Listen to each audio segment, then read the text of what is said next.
The thought of returning to a changed Oshogbo haunted Akin. He had always believed in the strength and traditions of his people. But now those very traditions were being questioned, even by his own son. Femi's conversion to Christianity was the final blow. Akin disowned him, refusing to speak his name, and in his heart, Akin knew that his son was lost to him forever. By the time Akin's 7 years of exile had passed, Oshogbo was not the same village he had left. The white men had arrived, not just in Ijero, but in Oshogbo itself. They had built churches, schools, and court systems. Their presence was no longer just a nuisance, it was a force that had begun to reshape the very foundation of the clan. When Akin returned to Oshogbo, he had hoped for a triumphant homecoming. He had planned to rebuild his compound, regain his titles, and reassert his dominance in the village. But what he found was a village that was divided. Many of the younger generation had been converted to Christianity, lured by the promise of a new way of life. Even some of the elders had begun to question the old ways. Akin was furious. How could the people of Oshogbo, the proud warriors who had stood strong for generations, allow themselves to be swayed by these foreigners? He had expected to find a people ready to fight, to resist the encroachment of the white men. Instead, he found a people who had begun to accept their presence, even to welcome it. His friend Yomi, always the voice of reason, tried to explain the situation. The white men are like locusts, Yomi said one evening as they sat outside Akin's newly rebuilt compound. They come quietly at first, but soon, they are everywhere. They have brought their religion, their government, and they are changing everything. But we are warriors, Akin spat, his eyes blazing with anger. We have fought against greater enemies than these white men. Why do we not rise up and drive them out? Yomi sighed. The time for fighting has passed. My friend, many of our own people have joined them. They no longer believe in the old ways. Akin could not accept it. He had spent his entire life fighting, building his strength, and now, when his people needed to stand together the most, they were crumbling. He could feel the rage boiling inside him. The same rage that had driven him to greatness as a young man. But now, it seemed as though the world had no place for men like him.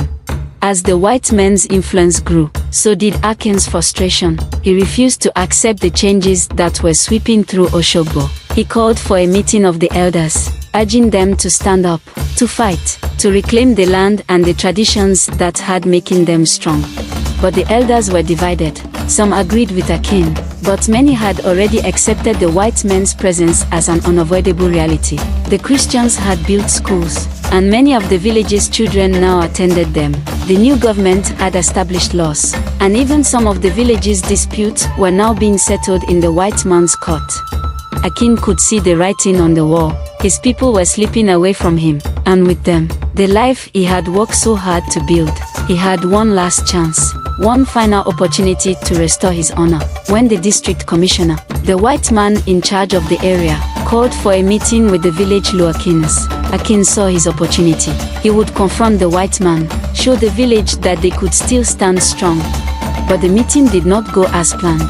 The white men came with soldiers, and instead of talking, they arrested the village leaders, including Akin. They were humiliated, imprisoned, and beaten. When they were finally released, Akin knew what had to be done. In his final act of defiance, Akin took matters into his own hands. In a fit of rage, he killed one of the white men, hoping to spark a rebellion. But the villagers did not rise up. They stood in silence, too afraid, too divided to follow his lead. The next day, when the white men came to arrest him, they found Akin hanging from a tree. He had taken his own life, a final act of rebellion against a world that had betrayed him. But in our culture, suicide was the ultimate disgrace. Akin, the man who had once been the greatest warrior of Oshogbo, was buried like an outcast, his body considered too shameful to touch. As I stood there, looking at the lifeless body of the man who had once been my hero, I couldn't help but feel the weight of everything that had happened. The world we had known was gone, and with it, the strength and pride that had once defined us. Akin's death was not just the end of a man, it was the end of an era. In a somber and painful ceremony, Akin's body was taken to the evil forest, where those who had taken their own lives were laid to rest. Once a warrior of great strength, He had fallen to the weight of his despair, and the laws of the land forbade him from being buried among his people. His family watched from afar, their hearts heavy with grief, as the village elders performed the final rites in silence. Akin's spirit, though lost, would never be forgotten.